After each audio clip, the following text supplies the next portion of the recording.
Dios ha sido bueno, bueno es Dios.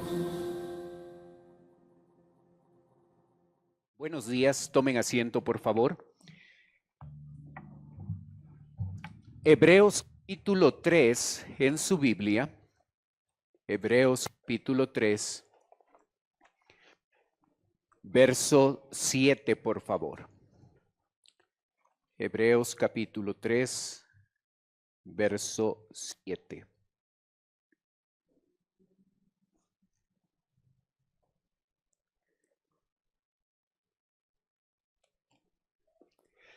La Biblia dice: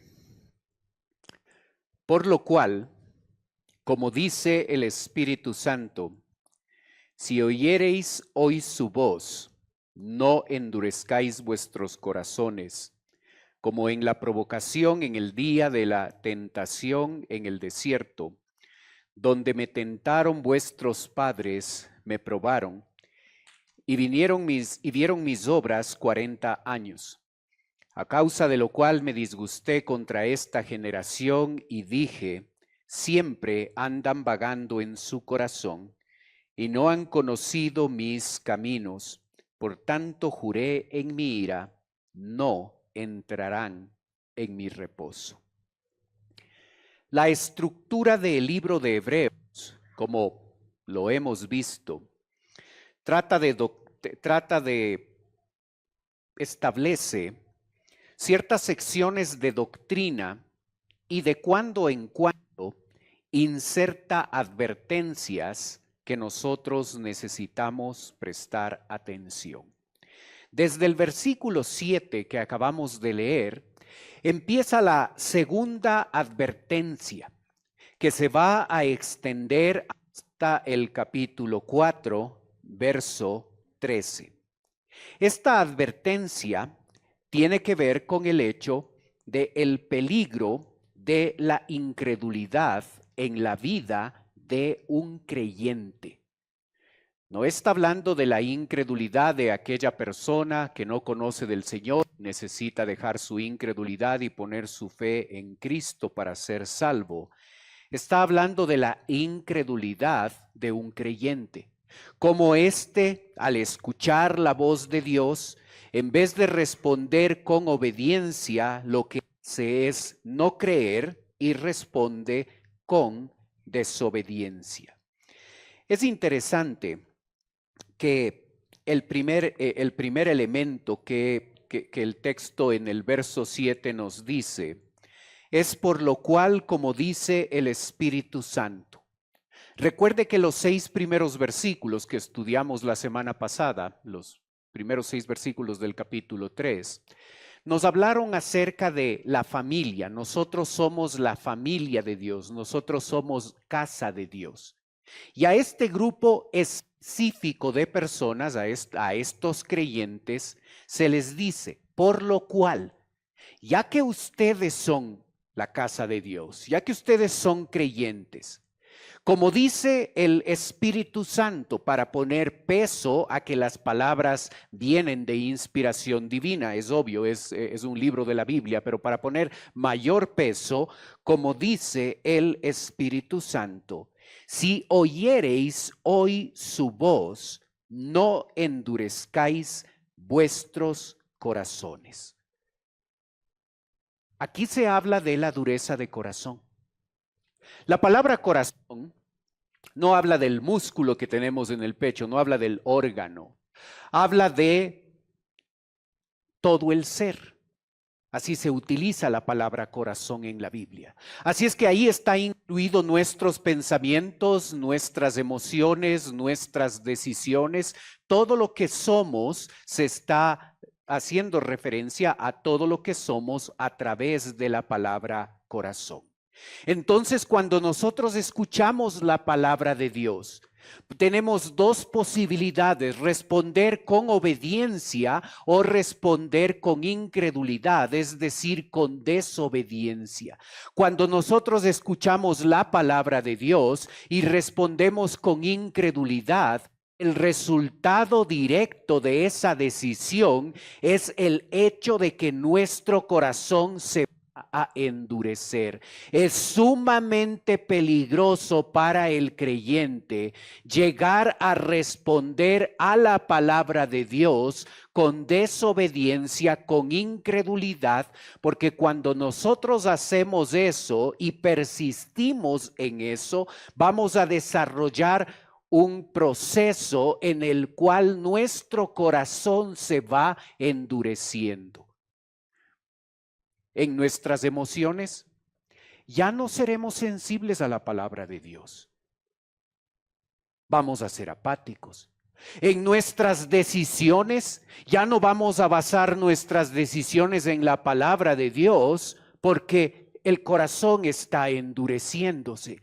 Ya no vamos a pensar en las cosas de Dios, van a ser cosas que tengan cada vez menos importancia en nuestra vida, porque el corazón se está endureciendo. Nosotros necesitamos ser muy cuidadosos en torno a la forma en la que respondemos a la palabra de Dios, porque cuando respondemos con desobediencia, cuando respondemos sin hacer caso, cuando respondemos con incredulidad y empezamos a ser constantes en esa práctica, el corazón empieza a endurecerse y nuestros pensamientos, nuestras emociones, nuestras decisiones ya no tienen que ver con la Biblia, ya tienen que ver con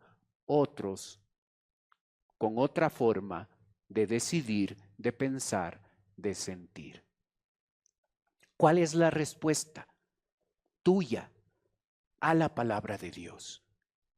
¿Qué es la respuesta característica en nuestra vida? ¿Cuál es la constante en nuestra vida personal?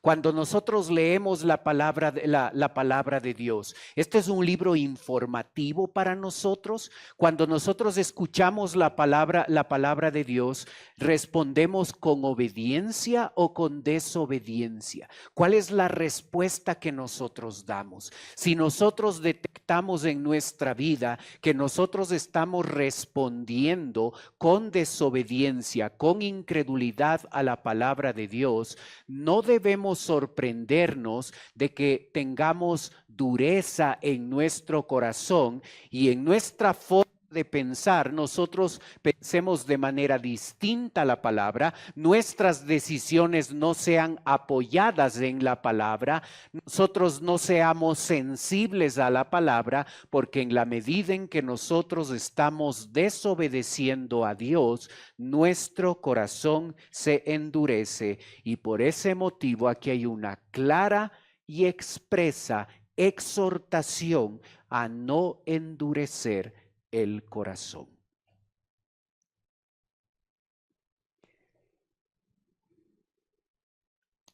Cuando el autor escoge la palabra endurecer, el verbo en verdad, está pensando en una práctica constante, en una práctica habitual. No está refiriéndose a un momento donde respondí con desobediencia y luego me arrepiento y luego vuelvo otra vez y me pongo bien con el Señor y me destaco como una persona que obedece a Dios. No está hablando de eso. Está hablando de algo habitual. Está hablando de algo constante en la vida del creyente, donde ya no es una vez, donde ya no son dos veces, donde ya es un hábito en la vida del creyente que está respondiendo con desobediencia y después otra vez con desobediencia y otra vez con desobediencia. Es algo habitual en la vida de la persona y eso llega a producir en la vida de ese creyente una dureza de corazón, se vuelve insensible a las cosas de Dios, no le interesa las cosas de Dios y empieza a alejarse de la Biblia, de la oración, de otros cristianos, de la iglesia del Señor. Ten cuidado de endurecer tu corazón. para que entendamos lo grave de endurecer el corazón, el autor de Hebreos nos pone un ejemplo. Tú puedes observar en el versículo 8 nuevamente donde dice, no endurezcáis vuestros corazones. Allí está la exhortación, allí está la instrucción. Y luego dice, como en la provocación, en el día de la tentación en el desierto, donde me tentaron vuestros padres, me probaron y vieron mis obras 40 años. Se refiere a un momento específico, una historia, un momento donde la nación de Israel llega a reaccionar con provocación a Dios y este evento se llega a registrar en Números 14, donde se cuenta la historia de cómo la nación de Israel le tienta a Dios y ellos experimentan las consecuencias de haber hecho esto. Un dato interesante. Hebreos, aunque sabe que la historia, aunque sabe que el evento de la llega a suceder en Números 14, no cita Números 14, cita el Salmo 95. ¿Por qué esto es importante? Porque el evento histórico sucede en Números 14. El salmista, el que escribe el Salmo 95, cuando lo escribe, relata ese suceso que aconteció en Números 14. ¿Por qué? ¿Por qué el libro de Hebreos no cita el evento histórico en Números 14 y cita Salmo 95? El Salmo 95 era dado en ese tiempo por la liturgia del pueblo de Israel.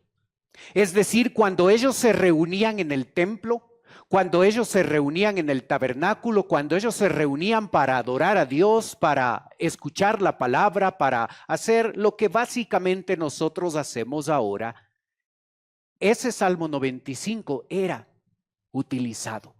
Así es que de manera concreta el autor de Hebreos quiere llevar nuestros pensamientos sí al evento histórico de Números 14, pero en el marco, en el contexto de la adoración a Dios. La nación de Israel falló porque en vez de adorarle a Dios y en vez de expresarle a Él obediencia, lo que ellos hicieron es responder con desobediencia, responder con incredulidad a lo que Dios les estaba diciendo, les estaba mostrando.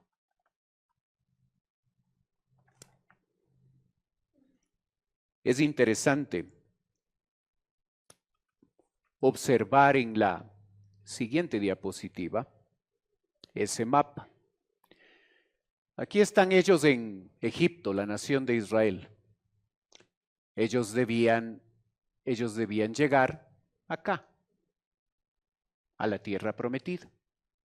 Si iban por uno de los caminos principales, eso les hubiera llevado desde aquí, por aquí, y llegaban a la tierra prometida.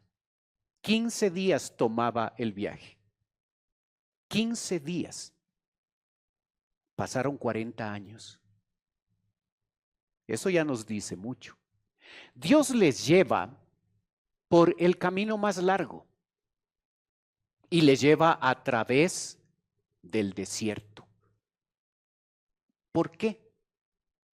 Porque cuando un creyente está en el desierto, puede responder de dos maneras.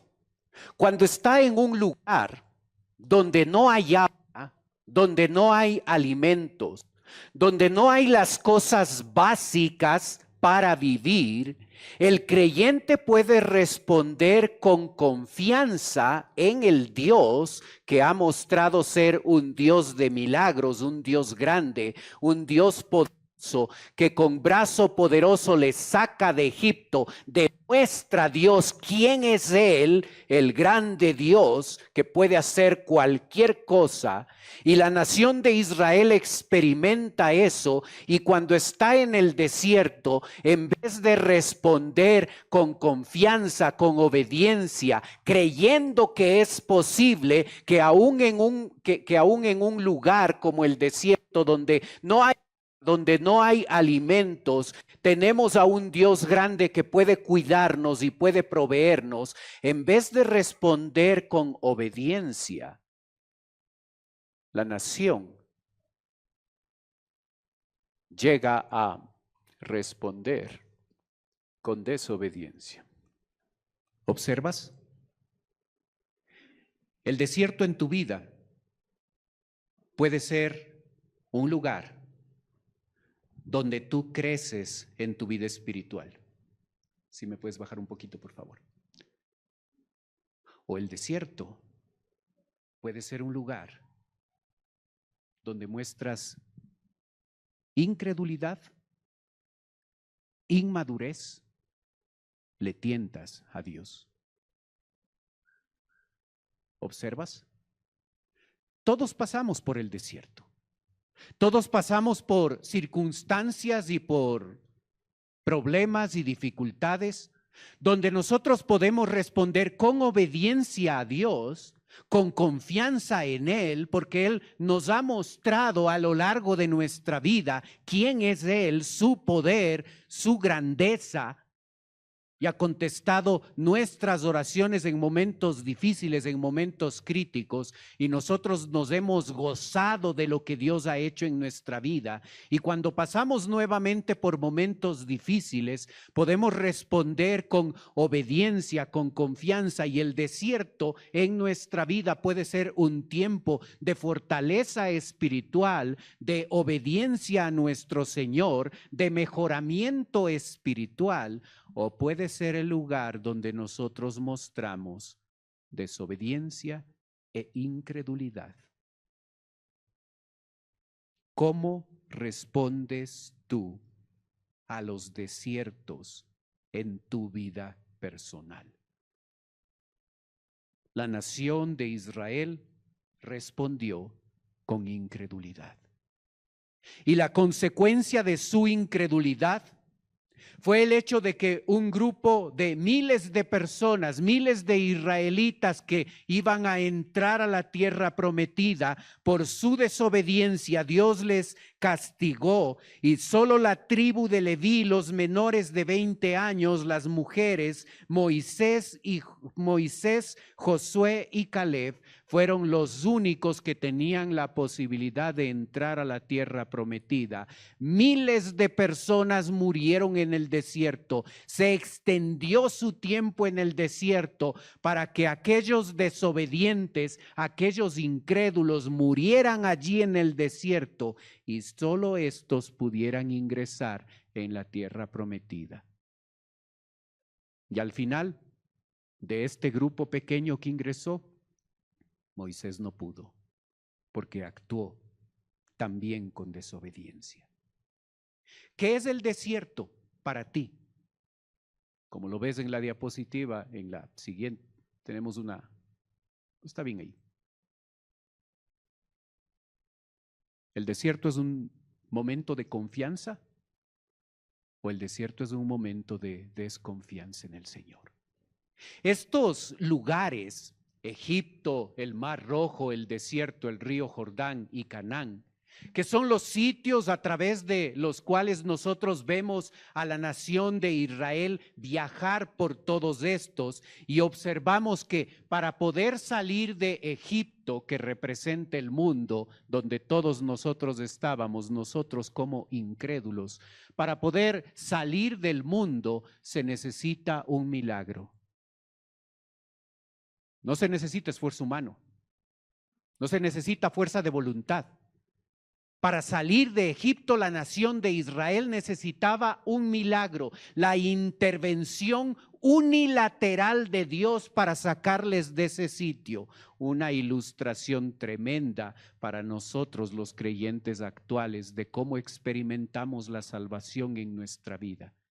La salvación es por gracia, es un acto milagroso, el milagro más grande de todos, el hecho de que Dios nos transforma de personas pecadoras condenadas al infierno y produce un milagro en nuestra vida, y de manera unilateral su intervención nos convierte en hijos de Dios adoptados en su familia. ¿Observas? Y experimentamos en nuestra vida desiertos. Ese es nuestro peregrinaje a lo largo de esta vida. Y cuando se presentan esas situaciones, nosotros podemos reaccionar con obediencia, con fe, con confianza en ese Dios grande que tenemos. O podemos mostrar desobediencia, incredulidad. El objetivo de Dios era llevar a la nación de Israel a experimentar la vida abundante. Eso significaba Canaán. Era más que un sitio geográfico. Era un sitio donde ellos iban a experimentar la vida abundante. No la vida abundante en el cielo, eso va a ser obvio allá. La vida abundante aquí y ahora. Pero para que eso suceda, para que ya el creyente, ya el que ha aceptado a Cristo, pueda llegar a experimentar en esta vida, esa vida abundante, se necesita otro milagro.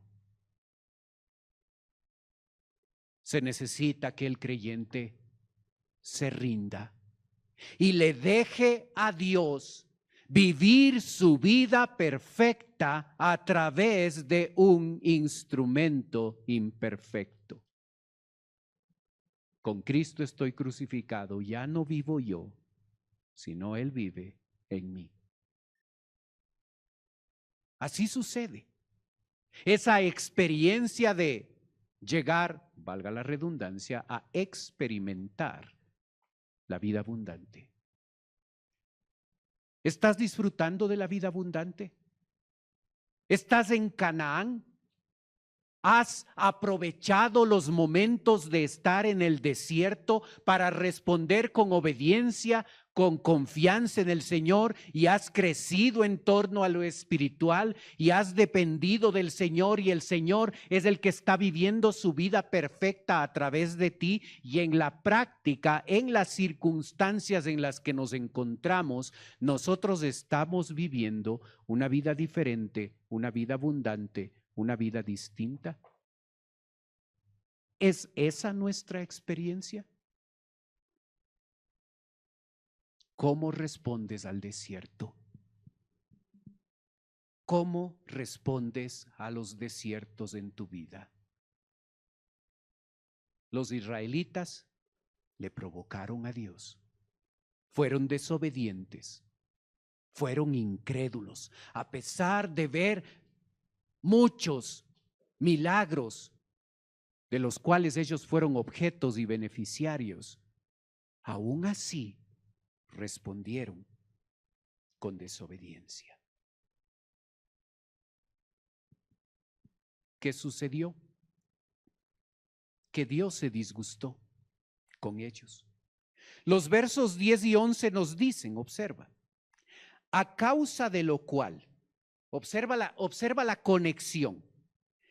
No endurezcáis vuestros corazones como en la provocación, en el día de la tentación, en el desierto, donde me tentaron vuestros padres, me probaron y vieron mis obras 40 años, porque le tentaron. ¿Qué pasó? A causa de lo cual me disgusté con esta generación y dije, siempre andan vagando en su corazón y no han conocido mis caminos. ¿Observas cómo Dios se enoja? A veces nosotros podemos pensar que el enojo de Dios o la ira de Dios es incompatible con la imagen que nosotros tenemos de Dios. Nosotros a veces tenemos una imagen de Dios distorsionada. Es como ver a Dios como el Papá Noel eterno. Procede de Él todo lo bueno. Él no se enoja, Él nos ama, Él no castiga, Él no hace nada de eso. Eso es una imagen distorsionada de Dios. Dios se enoja. Su santidad le lleva a reaccionar con enojo, con ira hacia aquellos que son objetos de dicho enojo. ¿Por qué? Porque su tendencia es ir vagando. Y puedes observar en la diapositiva el concepto. Acostumbrarse a caminar por el camino incorrecto, que llegas a engañarte y piensas que estás bien. Ese es el significado. Un creyente que en el desierto responde con desobediencia, responde con incredulidad y llega a acostumbrarse a vivir así. Así es que no se conduce por el camino correcto, por el camino de Dios, y escoge sus propios caminos, su propia manera de vivir, sus propias decisiones, su propia forma. Vaga en el desierto. Va por el camino equivocado. Y su corazón se endurece y luego llega a pensar que no tiene nada de malo vivir de esa forma. ¿Cuántos creyentes están tomando decisiones basados en su propio entendimiento y no en la palabra de Dios? ¿Cuántos creyentes participan de actividades en el mundo y piensan, no hay que ser exagerado? Esto no está mal, esto no hay que ser extremista en la vida espiritual, esto no está mal, esto no es incorrecto. Y se parecen más a incrédulos que a creyentes, porque su corazón se ha endurecido y ya no son sensibles a la obra del Espíritu Santo, a la obra de su propia conciencia, y ya no se dan cuenta que hay cosas y hay actividades y hay decisiones y hay comportamiento que llega a ser incompatible con la palabra de Dios, pero la dureza de su corazón les ha llevado a engañarse a sí mismo, y no hay nada de malo. No hay nada de malo con participar en esta actividad. No hay nada de malo con consumir esto, si lo hago con moderación, por supuesto. No hay nada de malo con hablar de esta forma. Es la forma cool, es la forma chévere de hablar. No hay nada de malo con ver estas cosas, porque tenemos criterio formado y podemos discernir entre estas cosas y somos grandes. ¿Estoy describiendo tu vida? ¿Has empezado un proceso de endurecimiento? ¿Ya no eres sensible a la palabra de Dios como hace algún tiempo? ¿Tu amor hacia Dios ha disminuido? ¿Tu confianza en Él cuando estás en el desierto, y a veces ese desierto se llega a prolongar 40 años? A veces una prueba es, ok, es 2 días, ya aguanto esto y listo. Pero a veces el desierto es 40 años. ¿Cuándo va a cambiar esto? ¿Cuándo va a modificarse esta situación en mi vida? ¿Cuándo va a transformarse esto? Y a veces, en la sabiduría de Dios, Dios extiende nuestro tiempo en el desierto. No para dañarnos, sino para sacarnos mejor de lo que entramos. Pero si no respondemos con obediencia, si no respondemos con confianza, si no respondemos apoyándonos en Él, el desierto se convierte en un lugar de tentación en un lugar de inmadurez espiritual, en un lugar de retroceso espiritual, y así como los israelitas, vagamos alrededor del desierto. Un viaje que tomaba 15 días, nos toma 40 años. Qué tremendas las consecuencias de no obedecer a Dios y el hecho de que por eso se endurezca nuestro corazón. Y deambulamos por esta vida en la mediocridad de una vida cristiana, deambulando, a veces sintiéndonos mejor, a veces no tan bien, vagando y no comprometernos de a de veras con Dios. Y la respuesta de Dios a eso es enojo. El Salmo 95, que se cita, es el apoyo a este pasaje, dice: 40 años estuve disgustado con la nación. 40 años. No fue un asunto de un momento, no fue un asunto de un pecado con la gravedad que eso tiene y se arrepintieron y ahora sí vamos a obedecer al Señor. 40 años estuvo allí. Y aunque él estuvo disgustado, la columna de fuego en la noche, la nube en el día, el agua de la peña, el maná,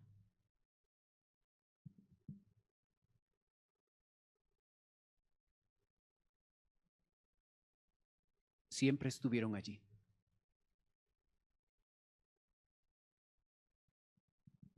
Aunque estuvo enojado,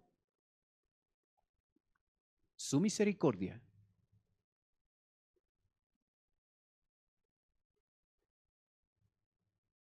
y su fidelidad estuvieron allí.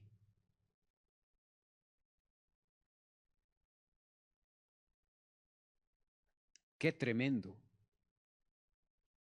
qué tremenda grandeza de parte de Dios. Pero eso no significó que no había consecuencias. El versículo 11 dice: por tanto, juré en mi ira, no entrarán en mi reposo. Observa una cita bíblica allí en la pantalla, tomada de Números 14, donde se registra el evento histórico de donde la nación de Israel le provocó a Dios. El texto dice: y se quejaron contra Moisés y contra Aarón todos los hijos de Israel. Y les dijo toda la multitud: ojalá muriéramos en la tierra de Egipto. No estaban en Egipto. O en este desierto, ojalá muriéramos. Perdona ahora la iniquidad de este pueblo según la grandeza de tu misericordia y cómo has perdonado a este pueblo desde Egipto hasta aquí. Entonces Jehová dijo: yo lo he perdonado conforme a tu dicho, mas tan ciertamente como vivo yo y mi gloria llena toda la tierra, todos los que vieron mi gloria y mis señales en Egipto y en el desierto, y me han tentado ya 10 veces y no han oído mi voz, no verán la tierra de la cual juré a sus padres, no ninguno de los que me ha irritado la verá, pero a mi siervo Caleb, por cuanto hubo en él otro espíritu y decidió ir en pos de mí, yo le meteré en la tierra donde entro, y su descendencia la tendrá en posesión. Si regresas a la diapositiva, ellos dijeron: ojalá muriéramos en este desierto. Observa cuál fue su petición: ojalá muriéramos en este desierto. Y Dios dijo: ¿Ese es su deseo, morir en este desierto? Ok, eso va a pasar. Van a morir en este desierto. Les voy a perdonar, pero eso no significa que las consecuencias de su pecado van a eliminarse. Cuando tú y yo pecamos y de veras nos acercamos a Dios y le pedimos perdón, por quién es Él nos perdona a nosotros, pero eso no significa que las consecuencias de nuestro pecado se eliminen. Dios, por su misericordia, perdonó a la nación de Israel, pero los que tenían más de 20 años murieron en el desierto. ¿Observas? ¿Observas cómo el texto llega a decir 10 veces me han tentado? Esa palabra 10, ese número, es un símbolo. No es que literalmente le tentaron 10 veces. Es como una botella de agua donde va llenándose. Va llenándose, va llenándose, va llenándose y llega al tope completa. Ese es el símbolo del número 10. Después de que ellos constantemente estaban tentando a Dios y Dios les tenía paciencia y iba llenándose poco a poco su ira, y Dios es muy paciente y va llenándose poco a poco su ira, y cuando ya se completa, cuando ya rebasa, Dios expresa su castigo y Él dice: juré en mi ira que no entrarán a mi reposo. Hermano, ¿está Dios enojado contigo?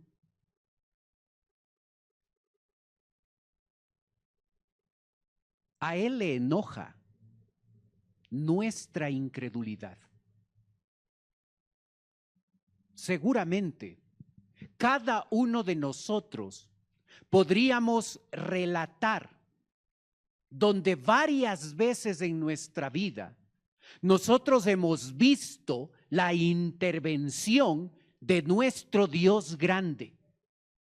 Y seguramente tenemos testimonios que podríamos contarnos los unos a los otros y relatar el hecho de cómo Dios, en una situación pequeña y en una situación grande, Él ha respondido a nuestras oraciones, nos ha ayudado en ciertas circunstancias en nuestra vida. Nosotros hemos visto la grandeza de Dios en nuestra vida personal, y en vez de que eso nos anime a ser personas que confiamos más en Dios, cuando nos volvemos a encontrar en un desierto, en vez de responder con confianza, basados en la evidencia de lo que Dios ya ha hecho en el pasado en nuestra vida,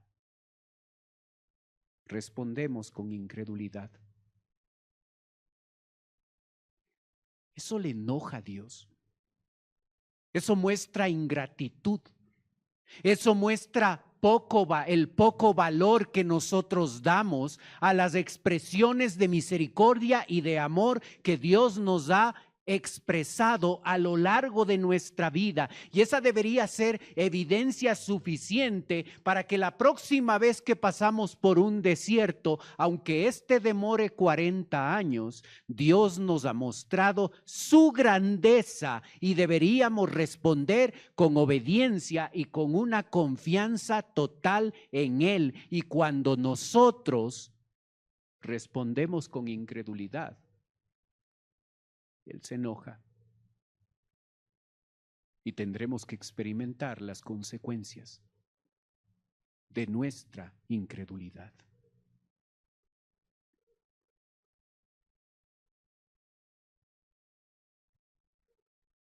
¿Cómo respondes a la Biblia? Si oyereis hoy su voz, ¿Cómo respondes a la grandeza de Dios? Si yo creo en un Dios grande, si yo creo que Jesucristo es el más grande, si yo he visto en mi vida expresiones de la grandeza de Dios, ¿cómo puedo responder con incredulidad? ¿Cómo puedo responder con desconfianza?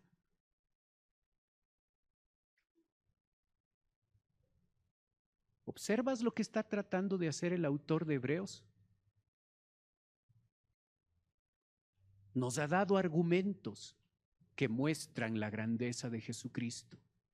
Y eso debe ser un concepto teológico que afecta nuestro diario vivir. Si tú eres una persona que responde correctamente al concepto de que Jesucristo es el más grande, nosotros vamos a ser personas que respondemos con obediencia y con confianza a Dios. Pero si nosotros no creemos que Él es el más grande, si nosotros solamente intelectualmente estamos de acuerdo que Él es el más grande, pero en el diario vivir no creemos en eso, vamos a observar una respuesta incrédula, una respuesta de desconfianza. Hermano, este versículo 7 se va a extender hasta el capítulo 4, verso 13, donde Dios va a estar advirtiéndonos del peligro, de lo dañino, de la incredulidad en la vida del creyente. ¿Cómo respondes a la grandeza de Dios? ¿Con obediencia o con incredulidad? Tú escoges. Oremos.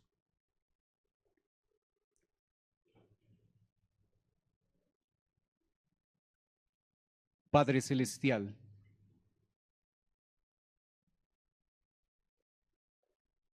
gracias por tu palabra.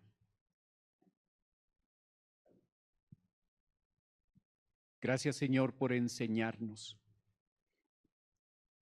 el peligro de la incredulidad en nuestra vida. Perdónanos, Señor, por ser ingratos contigo. Perdónanos porque hemos visto muchas veces en nuestra vida expresiones de amor y de misericordia de ti a nosotros. Y en vez de que eso haga crecer nuestra confianza en ti, cuando estamos en el desierto, respondemos con incredulidad, con desobediencia, con testarudez, con dureza de corazón. Padre, ayúdanos a darnos cuenta lo grave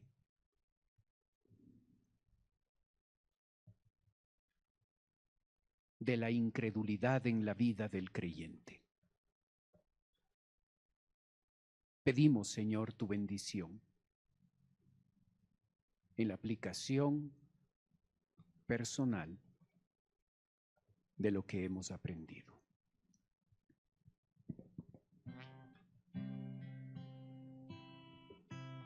Mientras usted continúa orando,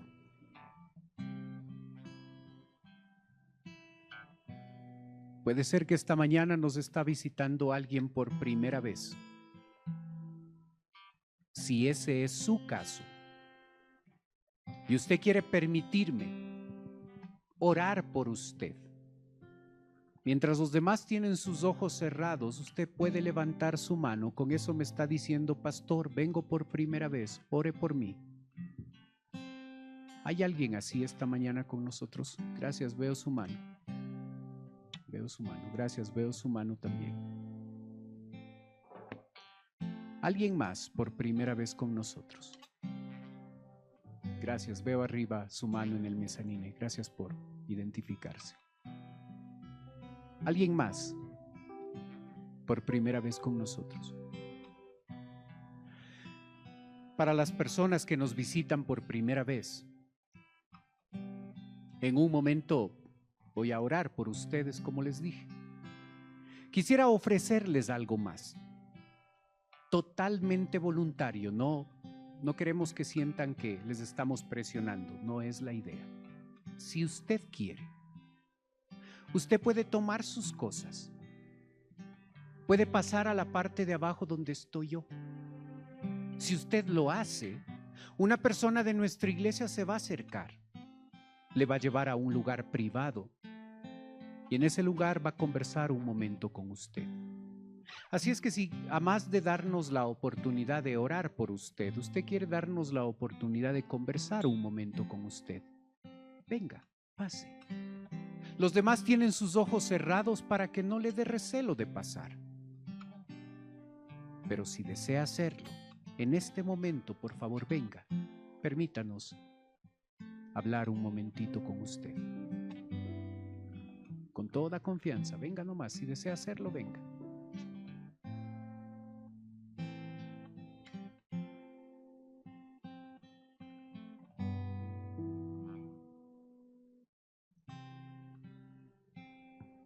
Gracias, venga nomás, no hay apuro.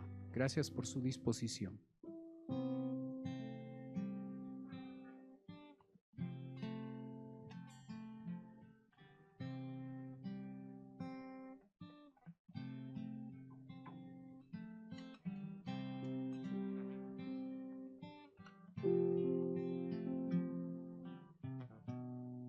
Siga nomás.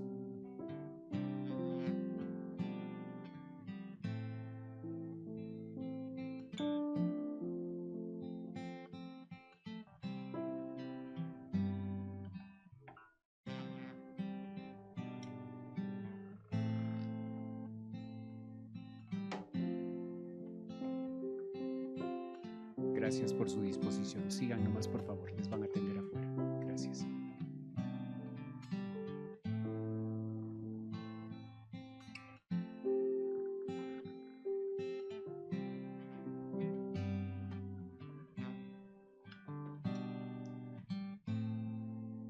Padre Celestial, te doy gracias por las personas que nos visitan. Tú conoces sus peticiones de oración, Señor. Y yo te ruego que conforme a tu voluntad tú puedas estar contestando esas oraciones. Padre, te ruego por aquellos que pasaron en este momento, que van a escuchar el Evangelio. Te pido, Padre, que si todavía no te conocen como Salvador, que hoy sea el día de salvación. Te ruego, Padre, por nosotros que ya somos creyentes. A veces no actuamos como creyentes. Respondemos con incredulidad. Ya no somos incrédulos, pero respondemos así. Ayúdanos, Señor, a responder con obediencia, con confianza, sabiendo que eres un Dios grande, que un Dios que nos ha demostrado a lo largo de nuestra vida que tú eres digno de confianza. Pedimos tu bendición en la aplicación de tu palabra, Señor. Oramos en el nombre de Cristo Jesús. Amén. Dios ha sido bueno.